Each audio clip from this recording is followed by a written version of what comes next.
Welcome, dear viewers. We continue our story, full of intrigue, betrayal, and unexpected twists. In the first part, our hero faced a shocking discovery. His life is a carefully thought-out lie.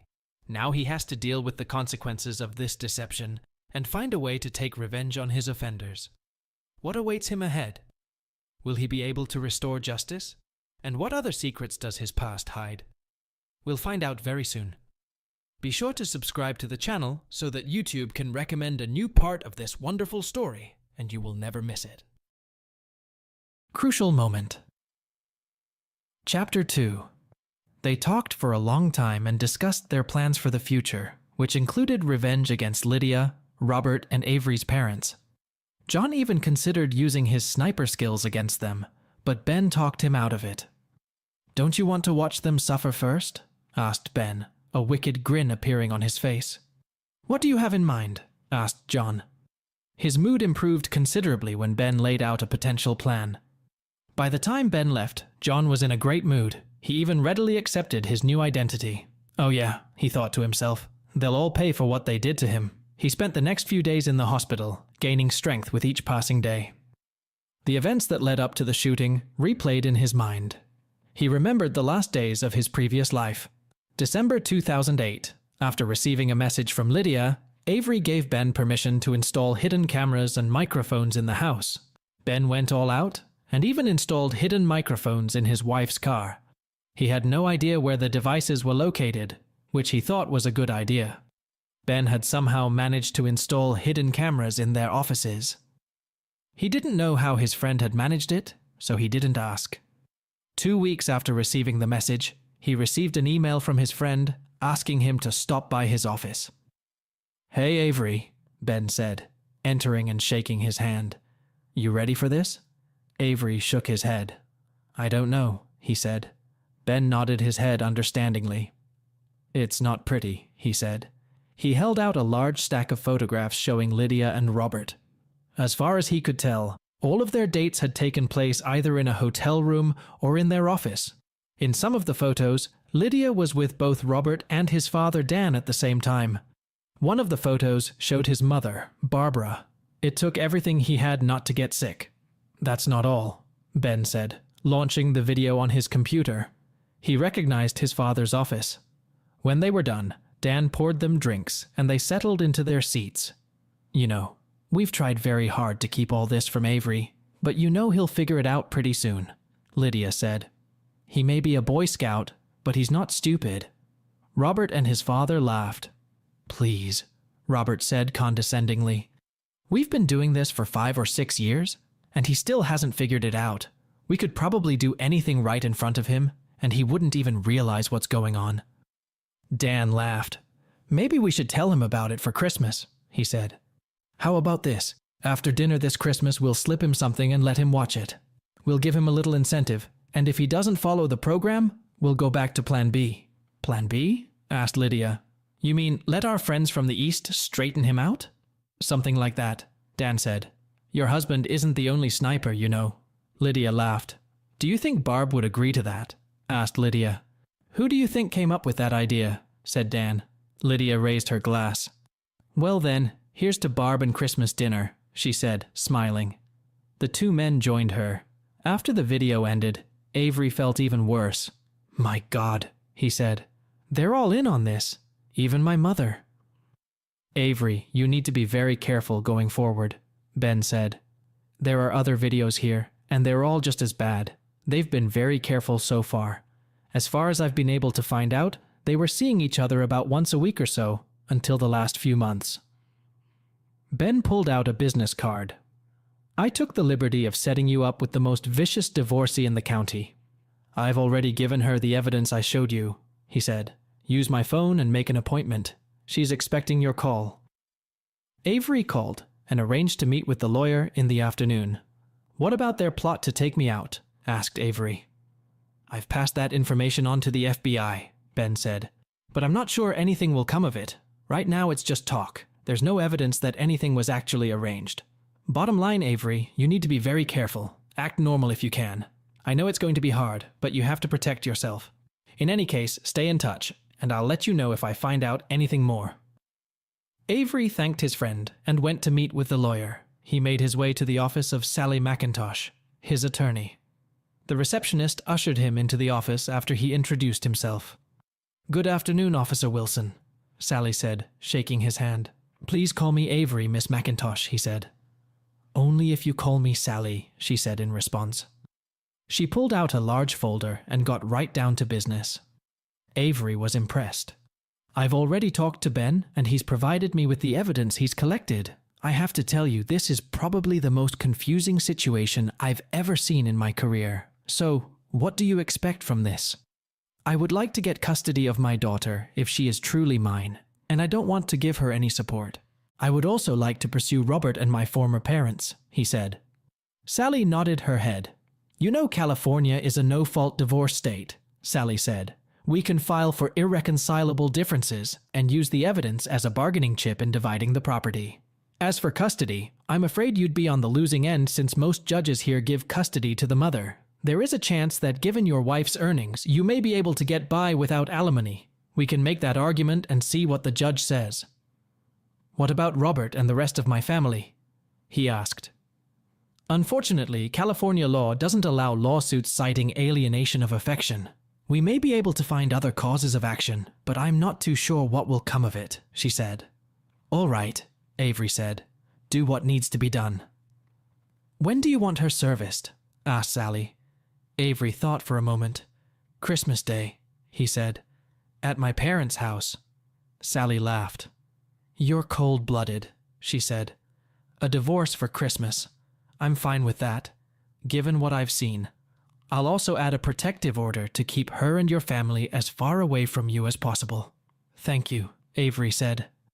"I'm really sorry about the way things turned out, Avery." "You seem like a good person," Sally said, ending the meeting. Avery drove home in a fog, thinking over everything he had seen and heard. Never in his life had he thought his whole family would conspire against him like this. Lydia sensed something was wrong and tried to approach him. "What's wrong, darling?" she asked. Avery shook his head in bewilderment. "I just have a lot of worries," he said. "One of my friends found out his wife was cheating on him. He's taking it really hard." "I'm sorry to hear that," she said. "I would never do that to you." "Yeah, right," he thought. "You know that, don't you?" He looked at her for a moment before shaking his head. "I hope never," he said monotonously. Lydia didn't know how to feel about that. Does he really know? She asked herself. After she left, he stayed in his office and reviewed the evidence Ben had given him. He shook his head in disbelief. "Are you going to bed?" asked Lydia. Avery shook his head and waved her off. "I've got a lot on my mind." "Get up," he said. He ended up falling asleep on the couch in his office. Lydia woke him up the next morning. "Why didn't you come to bed last night?" she asked. "I was waiting for love." He looked at her in disbelief. "I was just going through some things," he said. "Well, you know we're having a company Christmas party tonight, right?" she asked. He nodded his head. "I expect you in the office around 4:30 in the afternoon. I hope your mood improves before then." "Yes, of course," he said. She leaned in to kiss him and touched his cheek when he turned his head. "Love you," she said as she walked out. "Yeah, me too," he replied half seriously. "Does he know?" she asked herself as she left the house. That afternoon, Avery went to his wife's Christmas party, which was always held at the office where she worked. Robert met him as he walked in. "Look who the cat dragged in," he said, his speech slurred from the alcohol. Avery waved away the offer of a drink and picked up a bottle of water. "What? Are you too good to drink with us now?" asked Robert. "I'm still on duty," Avery said. "I hope you're not planning on driving today?" "What? Is little brother going to arrest me?" muttered Robert. "Only if you break the law," Avery said. Lydia and his father walked over to him. Lydia wanted to kiss him, but he turned away. "Avery's threatening to arrest me," Robert said. "Can you believe that shit?" Dan looked at him. "I'd probably bust you too after all you've had to drink," Dan said. He held out his hand to shake Avery's. "Good to see you, son. Come on in and join the party." Avery, keeping his hand on his gun, followed his father and wife. Lydia put her arm around her husband's waist. "Relax," she said. "You look like you're waiting for someone to attack you." Avery looked at his wife. "Uniformed cops are always a target, you know that," he said. He looked around at his surroundings and noticed they were looking at him with pity. A few of Lydia's co-workers shook his hand and thanked him for his service, but he could see it in their eyes. They knew, all of them. After a while he excused himself and went to the men's room. Robert was there, washing his hands. Avery noticed the large diamond-encrusted Rolex on his arm. "Nice watch," Avery said.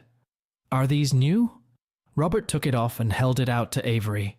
"Yes," he said. "It was a gift." Avery looked at it and turned it over. "Merry Christmas, with all our love. Your two girls, Lydia and Jenny," the inscription read. Avery handed the watch back, noticing the smirk on Robert's face. "Nice," Avery said when he was done. He washed his hands and left before Robert could say anything. He caught up with Lydia and his father as they were talking to someone. "I have to go," he said. "Something's happened, and I need to deal with it." Lydia turned to kiss him, but he was gone before she could say or do anything. He didn't look back. In that moment, he didn't care. After his shift was over, he went to a bar and had a couple of beers before heading home. Why did she do that? He asked himself. Lydia was home by the time he arrived and was furious. "Where have you been?" she asked. "I finished my shift and went out for a couple of beers," he said. "Why do you care?" "I care," she said. "You're my husband, and I love you." "How much did Robert's Rolex cost you?" he asked. Lydia's eyes widened. "Did you see that?" she asked. "Yes, I have seen it. And I saw what you wrote." "Your two girls? Really? Jenny is his daughter?" "Tell me, wife," he said. "He's her uncle and my brother-in-law," she said. "That's all." "Really?" asked Avery. "Please don't insult my intelligence. I saw the way everyone in your office looked at me. I'm not stupid." "It's not what you think," she said. "Yes, of course. Sorry, I don't believe you," he said. "Look, you asked me what I wanted for Christmas. Now all I need is your signature." "My signature?" she asked. "On what?" "In the divorce papers," he said. "Divorce?" she asked. "I don't want a divorce. I love you. You're my husband." "Of course I do," he said. "When you do what you want with another man, that's what you say?" "I know a lot more than you think I do, so don't lie to me. I just want to know two things." "What?" she asked. "Why and for how long?" he said. Lydia lowered her eyes to the floor. "This has been going on for months after I started at the firm," she said. "You mean to tell me that this went on for most of our marriage?" he asked. She nodded her head. "I'm sorry," she said. "I didn't mean to hurt you. It was just an evening." "You don't remember anything I told you about Robert?" asked Avery. "Did I ever hint to you that I would enjoy being a cuckold?" "I'm so sorry," she said. "He was so slick and charming. I did my best not to let you find out." "When did my father have time to get involved in this case?" he asked. Lydia's eyes widened. "How did you know?" she asked. "It doesn't matter how. How long have you also been having a good time with my father?" he asked. "It started about a year ago," she said. "We were all very careful. We really didn't want to hurt you." "Am I Jenny's father?" he asked. "Of course you are," she said. "You'll forgive me if I don't believe you," Avery said. "I'll do a DNA test to find out for sure." "How dare you?" she began before Avery exploded. "No, you fool," he said. "How dare you? You know how much I hated that bastard, but you still had to go into his arms. And my father. No, this is all on your conscience. And yes, I'm filing for divorce. All these years, I loved you and only you. I took care of you when you were sick, and I took care of Jenny because you were too busy. You were my life, and you stuck a knife in my back. Fuck you. Now leave me alone. I'll try not to ruin Jenny's holiday, but you and that bastard better not mess with me. Period." He took a few things and settled down in his study. He avoided his wife as much as he could and didn't say anything to her. He spent as much time as he could with his daughter, knowing that he would soon be a part-time father. Ben contacted him later to let him know he had a new video. "Looks like you've really stirred up a hornet's nest," Ben said, as Avery walked into the office. Ben started up the latest video as Avery sat down. The video was from his father's office. The usual.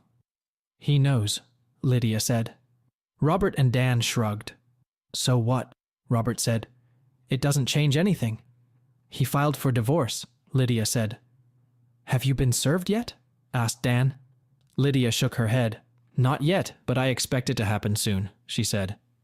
Well, I guess we'll have to enlighten your husband to see what this is all about. He can either agree or, Dan said. Just be careful, Lydia said. Don't worry, Robert said. He's just a stupid fucking cop. He can't do anything to us. Avery sat silent as the video ended. Be very careful, Ben said. I've already forwarded this to Sally and talked to your supervisor. He told me that patrols will be keeping order. Ben handed him a key to an apartment where Avery could stay for a while. Avery thanked him and headed for the exit. On Christmas morning, Lydia asked if he would go to his parents' house. Yes, I'll be there, he said. She leaned in to kiss him, but he waved her away. Save it for your lovers, he said. Please don't ruin Christmas, she said, as she walked out with Jenny. You mean even more than you've already screwed up? He asked. Come on, get out of here. I'll be there soon. After seeing Lydia off, he put on his uniform and made sure he had his body armor on him. Most of his clothes and personal belongings were already packed and lying in the car.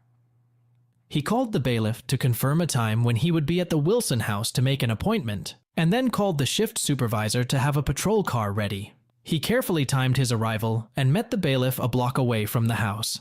The man got into his car and drove up to the house. They got out of the car and Avery rang the doorbell. Avery's father opened the door and was shocked to see his son and another man. What does that mean, Avery? He asked. You don't need to ring the bell. We've all been wondering when you were going to get here. Please, Mr. Wilson, Avery said in his best police voice, putting his hand on his gun. I'm here on official business. Is Lydia Wilson here? Yes, she is. You know she is. Please come in, Dan said. Avery shook his head. Not today, Mr. Wilson. Have Mrs. Wilson come to the door, please, Avery said. Dan nodded his head and called for Lydia, who appeared with Jenny. She was approached by the bailiff. Mrs. Lydia Wilson? He asked. She nodded her head as he verified her identity and handed her an envelope. You have been served. Lydia began to cry as she opened the envelope. You're serving me divorce papers on Christmas Day? She asked, tears streaming down her cheeks. How could you? This is much better than what you and my former family had planned for me, I think, Avery said. Jenny cried as she looked at her mother and looked at her father. He knelt down and hugged his daughter. What's going on, Daddy? She asked. I'm sorry, honey, but your mom has decided she doesn't love me anymore, he said, hugging her as she cried. I'll see you as soon as I can, and don't ever forget that I love you, okay? Jenny, crying, turned to her mother and kicked her in the shin. I hate you, she screamed, running away. Dan squeezed in behind the sobbing Lydia. How dare you come here and disrupt our family Christmas, he growled. Mr. Wilson, consider yourself lucky that I'm not going to arrest you and the rest of your family for conspiracy, Avery said, handing him another envelope that contained photos and videos of their dates at the Marriott. He was very careful not to include anything in the envelope that had been recorded in their offices. By this time, Barbara and Robert had arrived at the door. What's going on? Asked Barbara. Avery just served Lydia with divorce papers, Dan said. He knows. Barbara stepped back, her face going white. Yes, and I know all about what the four of you have planned for me, Avery said. I suggest you study the protective order carefully and follow it to the letter. I have no problem arresting you if you violate it. An order of protection? Shouted Robert. Yeah, I should be kicking your ass right now, he added, holding out his hand to Avery. Dan intercepted him as Avery prepared to grab his gun. Don't touch him, you fool, Dan shouted. Robert yanked his hand away. Dan looked at Avery. Okay, asshole, if that's how you want to play. You could have been part of something great, but you blew it, he said. I thought I was part of something great, Avery said. He looked at Lydia. I'll call you after the first one, and set up a time when I can pick up the rest of your stuff. In the meantime, I suggest you obey your orders and stay away from me." "Okay, Avery," she said. "I'm sorry." "Yeah," Avery said. "Goodbye. Merry Christmas." Avery went to the apartment Ben had prepared for him and unpacked. Merry fucking Christmas. He spent the rest of the day drowning his sorrows in a bottle of Jack Daniels. The next week, he got a call from his father. "I want to see you in my office this afternoon," Dan ordered. Avery laughed. "People in hell want ice water too," he said. "That's not going to happen. Did you forget about the protective order? If you want to meet, you can call my attorney and arrange to meet at her office in her presence." He ended the conversation before Dan could say anything else and contacted Sally. She wasn't thrilled that he had called during her holiday vacation, but listened to what Avery said and agreed to meet Dan, Robert, and Lydia in her office. She also agreed to contact Dan and make arrangements. After lunch, the five of them met in a conference room in Sally's office. "Couldn't it have waited until after New Year's?" asked Sally. "No, it doesn't," Dan said. "Are you Mrs. Wilson's lawyer?" asked Sally. Dan looked at Robert. "Robert Wilson and I are both her attorneys," he said. "I guess you really don't care about things like conflict of interest, do you?" asked Sally. "Well, we'll see what the State Bar Association has to say about that. What was so important you had to do to meet with my client over the holiday?" Dan pulled a folder out of his briefcase and placed it on the table. "I want Avery to call off this stupid divorce and sign this agreement," he said. Sally read the paper inside and laughed. She handed the paper to Avery, who read it too, not believing what he was seeing. "Do you seriously believe that my client would waive his rights as a husband and agree to his wife spending evenings with you and his brother? Mr. Wilson, you are out of your mind, and rest assured I will take this case to the State Bar. Now get out of my office before I throw you out," she said. "I'm going to destroy all of you," Dan Avery said. "When I'm done with you, you're going to wish you'd never been born into the world." "You know it's against the law to convey threats to a police officer," Sally said. "Get out before I have you all arrested." Blushing, Dan, Lydia, and Robert left the office. Avery apologized to Sally and thanked her warmly. "I can't wait to get this asshole in front of a judge," she said, as she closed her office. Avery kept his word and called Lydia after New Year's Eve to set up a time when he could pick up the rest of his things. She told him that no one would be at the house, and he naively believed her. As soon as he entered the house, he felt a prick in his neck, after which everything around him was plunged into darkness. He was still unconscious when he realized he was tied to a chair.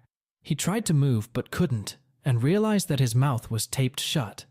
He struggled but couldn't get free. Before he saw a bright flash of light, he heard someone say something about taking his life. That was the last thing he remembered before he woke up in the hospital. John's rehabilitation went better than anyone could have imagined. Not only had his memory returned to him, but his body as well, and he felt as strong as ever. He noticed that the doctors had performed reconstructive surgery on his face, apparently to remove the scars left by the shooting. It wasn't much, and there were a few small scars left, but it was enough to make him look much different than before. Ben also provided him with special lenses that masked the color of his eyes. According to Ben, his daughter was in the habit of visiting his grave at least once a week, usually on Tuesday mornings on her way to school. John wanted to see Jenny up close, and they decided it would be best if he could disguise his eye color when they finally met. They have also agreed on a revenge plan that will be put into action after John gets out of rehab. Luckily, today was the day. Ben arrived at the rehab center, just as John was receiving his final instructions. He gathered his things and went to his friend's car. On the way to the apartment Ben had prepared for him, they discussed a plan of action and agreed not to start until John met Jenny. Once at the complex, Ben helped his friend get his things upstairs. John looked around the two-room apartment. He was impressed by the furniture Ben had picked out for him, and especially impressed by the large flat-screen TV hanging on the wall. After showing him around, Ben handed him the keys to his apartment, the keys to a brand new SUV, and new bank cards. During his rehabilitation, John was reacquainted with the latest technology, learned how to use a smartphone and the latest version of the Windows operating system, and was able to start using the new computer that Ben had set up in the front room. After thanking his friend, John went to rest. Later, he took the SUV out to the highway to get a feel for driving. He knew he'd have to get used to driving in Southern California again, and he didn't want to do that at all. He walked into the liquor store and picked up a bottle of Jack Daniels and a pack of cigarettes. He hadn't smoked since he'd joined the police force, but he wanted to, and decided that since he was already technically dead, it didn't matter. Back home, he rested up for the day and watched TV. Relaxing with a glass of JD and a cigarette, he went to bed. The next day, he woke up early, showered, dressed, and headed to the cemetery, hoping to make it in time for Jenny. He found the grave marker and sat down to wait, sipping the coffee he'd bought on the way. Soon he spotted her walking down the path. He dropped the nearly empty cup into the trash can and stood up. She stopped at the grave and seemed to be saying something as he approached her. Before she spoke, she looked at him. "Did you know my father?" she asked. He nodded his head before he spoke. "Yes, as a matter of fact, it was. We were in the army together," John said. He held out his hand. "Smith, John Smith," he said. Jenny took his hand and looked at it carefully. "Jenny Wilson. Nice to meet you, Mr. Smith. John Smith." He smiled. "Please call me John," he said. She smiled and turned to the gravestone. "He was a hero, you know," she said. "Served on the police force." Tears came to her eyes. "You miss your father a lot, don't you?" he asked. She nodded her head. "I haven't seen him since I was 8 years old," she said. "I miss him so much. I love coming here early in the morning and saying hi. My mom would kill me if she found out." "Really?" asked John. "Yes," she said. "She married my uncle after my father's soul was taken. My father had just filed for divorce. His soul was taken from him shortly afterward." "Do you know how it happened?" asked John. "Supposedly he was ruined by a burglar," she said. "I take it you don't believe that," John said. She shook her head. "My father was the best police officer. I don't believe he was caught off guard," she said. "However, I can't prove otherwise." "What do you think happened?" asked John. "I don't know," she said. "I just can't believe the burglar caught him off guard." John nodded his head. "It happens, you know," he said. "Yes, but not to my dad," Jenny said. "So, if you don't mind my asking, have you decided what you want to do with your life yet?" asked John. "I don't mind, John," she said. "I plan to go to UCLA this fall. I want to be a lawyer, but not like my mom or my uncle. I want to be a prosecutor. I want to put bad guys away. I think I owe it to my dad." "Your father would be proud of you," John said, and tears came to his eyes. He wanted so badly to hug this girl and tell her that everything was going to be okay and that he was proud of her. She stared at him for a while before she spoke. "I have to go now, John. Would you mind if we stayed in touch? I don't know why, but I feel safe with you, even though we just met. Something about you reminds me of my father," she said. John smiled. "Of course, Jenny. Can I give you my number?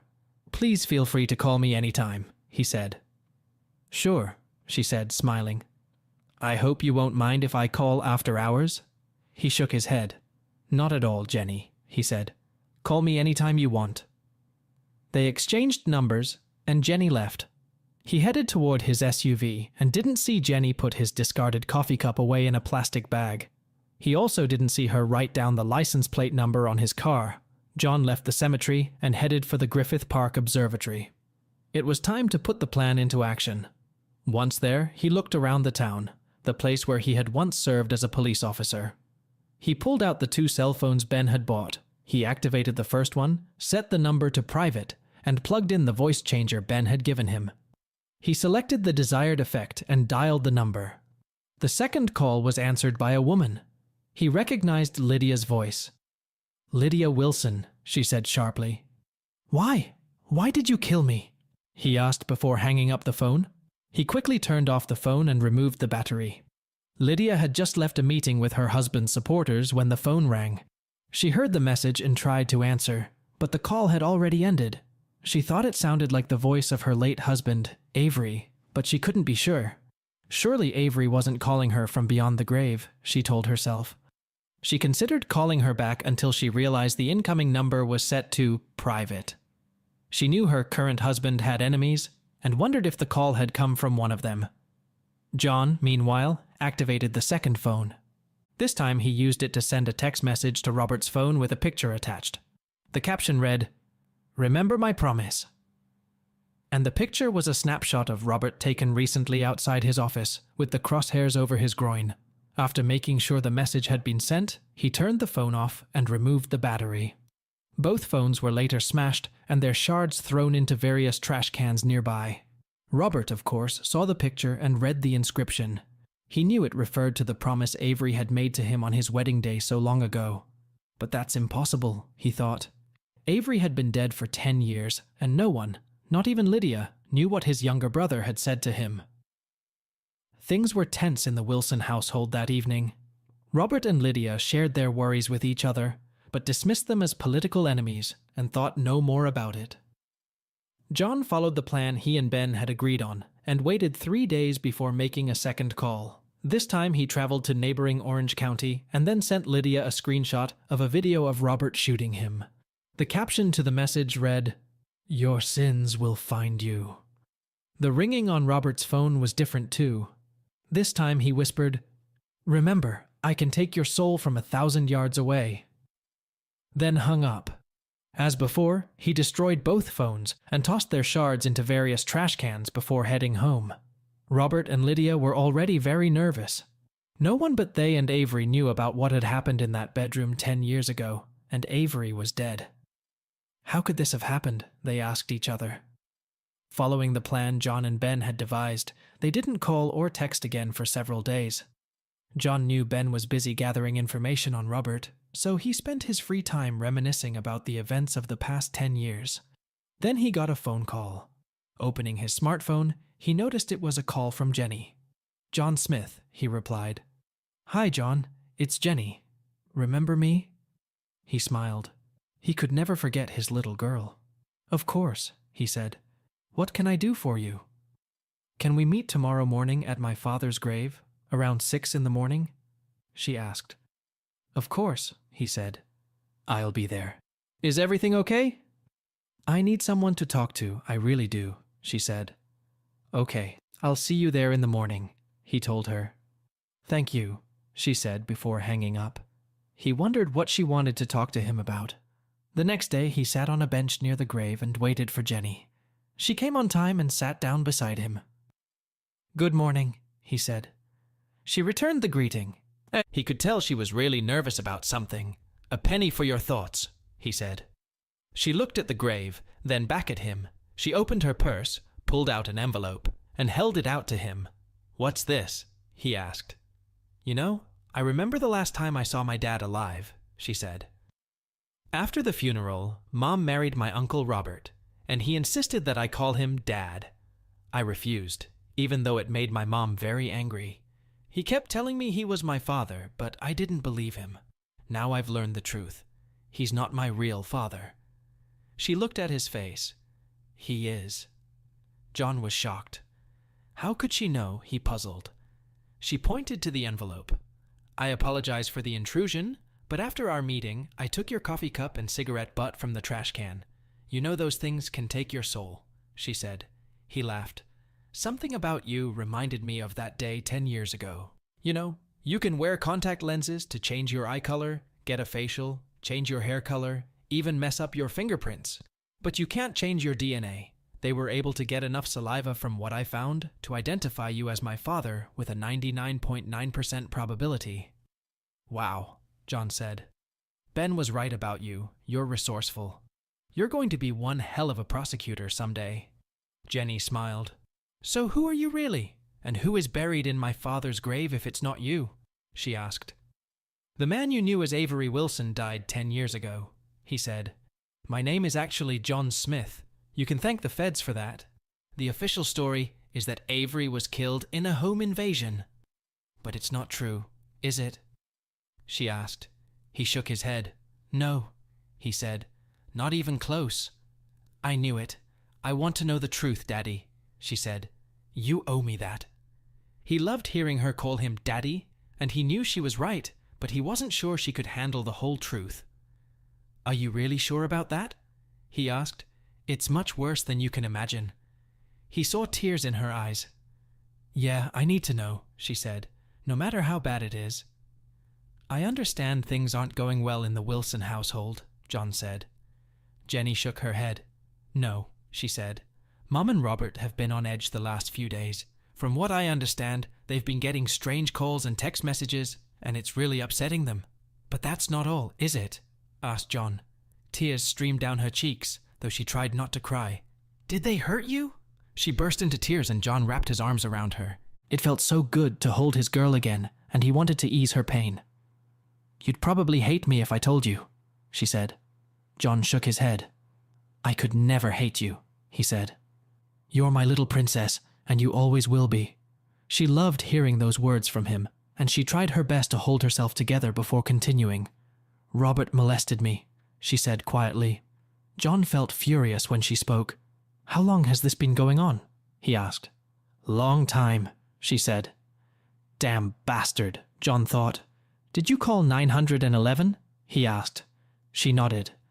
"A couple times," she said. "They sent someone and examined me, but my mom said it wasn't true. After that, they beat me and locked me in a room. They threatened me that they would hurt me a lot if I told anyone else anything."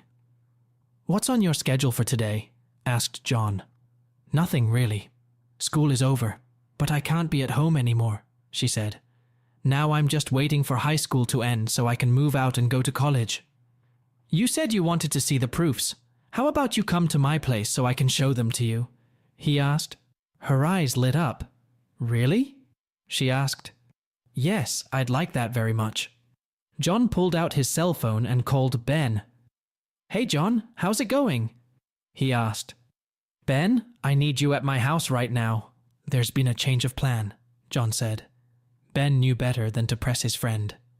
"All right," he said. "I'll be right there." John ended the conversation and walked Jenny to her car. "Follow me," he told her. "I'm in that SUV over there," he added, pointing to his car.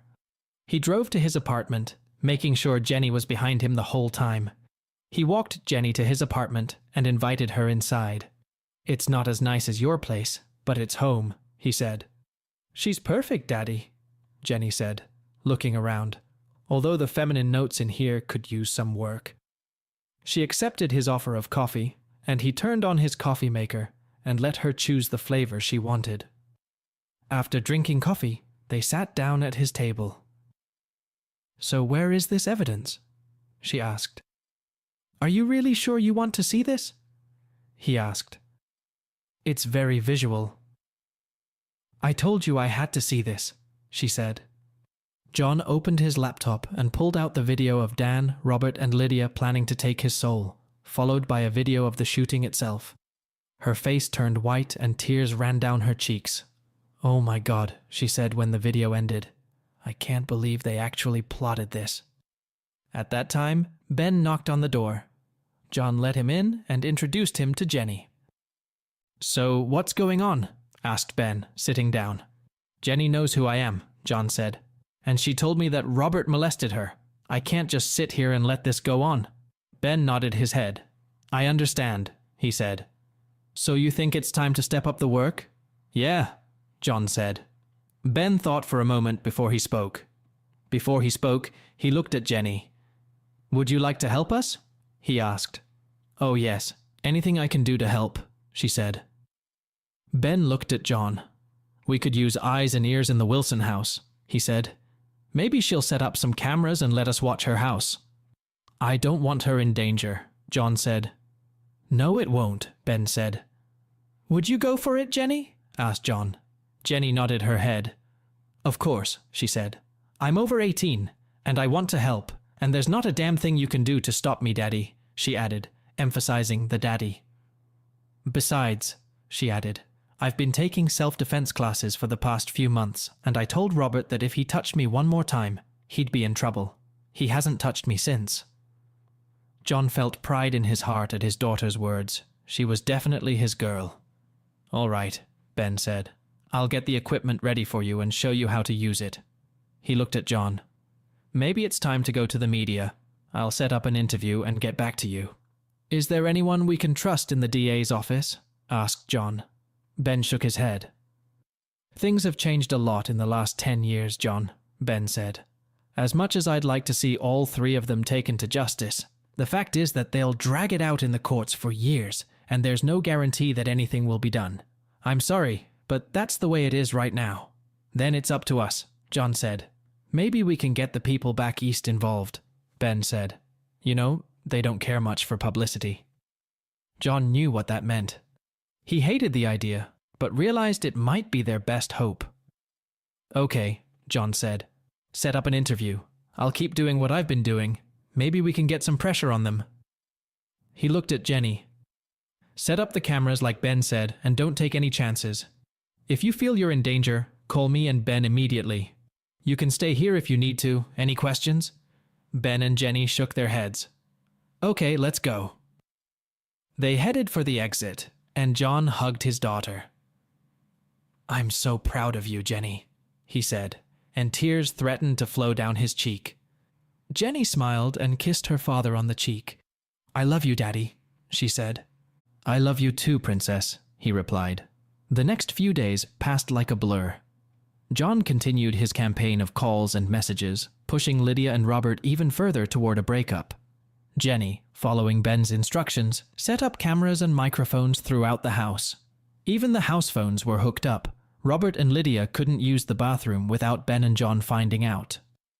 As a result, John, Ben, and Jenny gathered even more evidence against Robert and Lydia, including phone conversations with suspicious shadowy figures who supported Robert's campaign. Ben collected and analyzed all the videos and phone conversations, separating the daily trivia from the important stuff. Ben also met with a Los Angeles Times reporter he knew and trusted, and she contacted John. John Smith, he said as his phone rang. Mr. Smith, this is Elizabeth Johnson from the Times. I was talking to a friend of yours and he said you have some material for me. Can we talk sometime soon? Of course, John said. I also have a video to show you if you're interested. Yes, I'm very interested, she said. Can you come by this afternoon? Yes, I can come over this afternoon. What time? Asked John. They agreed to meet in the conference room at the newspaper's office at 2 p.m. in the afternoon, and then conclude their conversation. John looked at his watch. The meeting was a little over an hour away, so he gathered his things and headed out. He finally found a parking spot and headed to the conference room where he met Elizabeth. She looked about his age, with short blonde hair. She looked good, even in her professional attire. John naturally looked at her fingers and saw no wedding or engagement rings. He held out his hand to her. Miss Johnson? He asked. She smiled and took his hand. Please call me Liz, she said. Come in and have a seat. Can I get you anything? Coffee? Tea? Latte? Coffee is always welcome, he said with a smile. Liz pressed a button on the intercom and ordered 2 cups of coffee. Ben Jacobs told me you have a story about Robert Wilson, and from what he told me, it sounds pretty interesting, she said. John nodded his head. Liz, how much do you know about the death of his brother Avery? Asked John. As I recall, the official story is that his soul was taken from him during the home invasion, she said. Are you saying that's not true? Let me show you a couple videos, and you decide for yourself. Then I'll tell you my story, if you're still interested. And I should warn you that these videos are quite unusual, John said. Here we come to the climax of the second part of our story. What have we managed to learn? Our hero, faced with the betrayal of his closest people, found himself on the verge of despair. But at the same time, a warrior awakened in him, ready to fight back against his offenders. We witnessed not just a story of revenge, but also a complex psychological confrontation. The hero tries to keep his cool, but his inner world is torn apart. He struggles with a sense of betrayal, despair, and thirst for justice. It would seem that all the cards have been revealed, but the ending of this part leaves us in suspense. Meeting his daughter, an unexpected turn of events, all this suggests that the story is far from over. What awaits our hero next? Will he be able to take revenge on his offenders without losing himself?